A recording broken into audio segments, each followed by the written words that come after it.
पाहूया ते विस्तृत बातम्या। कृष्णा नदीतील मगरींचा धोका पुन्हा एकदा समोर आलाय। मंगळवारी पहाटे पोहण्यासाठी गेलेल्या उद्योजकावर मगरीने हल्ला करून गंभीर जखमी केले। मात्र प्रसंगावधान राखत मगरीच्या डोक्यावर प्रतिकार केल्याने त्यांचा जीव वाचला। ही थरारक घटना आज मंगळवारी सकाळच्या सुमारास कृष्णा नदीपात्रात घडली। जालिंदर उर्फ शामराव नाना साळुंखे, वय 63, राहणार घनश्यामनगर, मूळचे कवठेपिरान, तालुका मिरज असे जखमी उद्योजकाचे नाव आहे। त्यांना तातडीने सांगलीच्या शासकीय रुग्णालयात दाखल करण्यात आले। प्राथमिक उपचारानंतर त्यांना घरी सोडण्यात आले।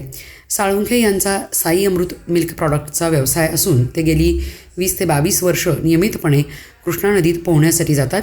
मंगळवारी सकाळी 6:15च्या सुमारास ते नेहमीप्रमाणे 4 ते 5 मित्रांसह कृष्णा घाटावर पोहण्यासाठी गेले होते। नदीतील प्रवाह आणि पाण्याची ओढ लक्षात घेऊन ते कृष्णा घाटावरून सांगलीवाडीच्या बाजूला गेले आणि तेथून बायपास पुलाच्या दिशेने पोहत होते। याचवेळी गढूळ पाण्यात दबा धरून बसलेल्या मगरीशी त्यांचा अचानक संपर्क आला। पाण्यातील हालचालीचा अंदाज न आल्याने साळुंखे यांचा हात मगरीला लागला आणि क्षणात मगरीने त्यांच्यावर झडप घातली। मगरीने त्यांच्या डाव्या खांद्याचा चावा घेतला। अचानक झालेल्या हल्ल्याने काही क्षण गोंधळ उडाला।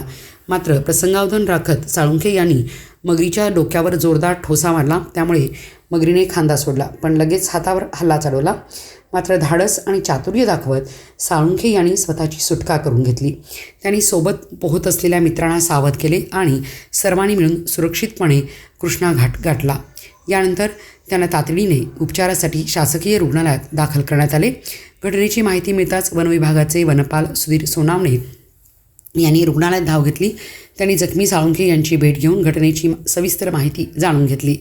या घटनेमुळे कृष्णा नदीतील मगरींच्या वाढत्या वावराबाबत पुन्हा एकदा चिंता व्यक्त केली जात असून नदीत पोहण्यासाठी जाणाऱ्यांनी अधिक सावधगिरी बाळगण्याची गरज निर्माण झाली आहे। मी जालिंदर शामराव साळुंखे सकाळी 6 वाजता कृष्णा नदीमध्ये पोहायला गेलो होतो। पोहत असताना वरती वर्दळी ठिकाणी असताना मगरीनं माझ्यावरती हल्ला केला। ही आत्ताची 5वी घटना आहे। सदरची घटना 6:30 पावणे 7च्या दरम्यान घडलेली आहे। झाल्यानंतर पोहणाऱ्या आमच्या गँगपैकी लोकांनी मला सिव्हिल हॉस्पिटलमध्ये घेऊन आले व माझी आत्ता सध्या ट्रीटमेंट चालू आहे। नमस्ते, मी रवींद्र जोशी, सांगली। कृष्णा नदीचा स्विमिंग पट्टू असून दरवर्षी हे स्विमिंग चालू असतं। आज सकाळी 6:30च्या आसपास जालंधर साळुंखे नाना या आमच्या सहकारी मित्रावर मगरीनं जोरदार हल्ला केलेला आहे आणि आता उपचारासाठी त्यांना सिव्हिल रुग्णालयात आणलेलं आहे। अतिशय घातक प्रकारचा हा हल्ला होता आणि खूप अंतरावर नदीमध्ये होता। त्यामुळे त्या हल्ल्यानंतर त्यांना तिथपासून काठापर्यंत घेऊन येणं हे सहकार्यांना खूप अतिशय अवघड गेलेलं आहे आणि मगरीचा वारंवार हल्ला या वर्षी 3ऱ्यांदा आणि एकूण ह्या 2 वर्षात ही 5वी घटना असून या मगरीचा, आक्रमक मगरीचा ताबडतोब बंदोबस्त करावा अशी वन विभाग, नगरपालिका आणि कलेक्टर ऑफिसला आम्ही विनंती करीत आहोत।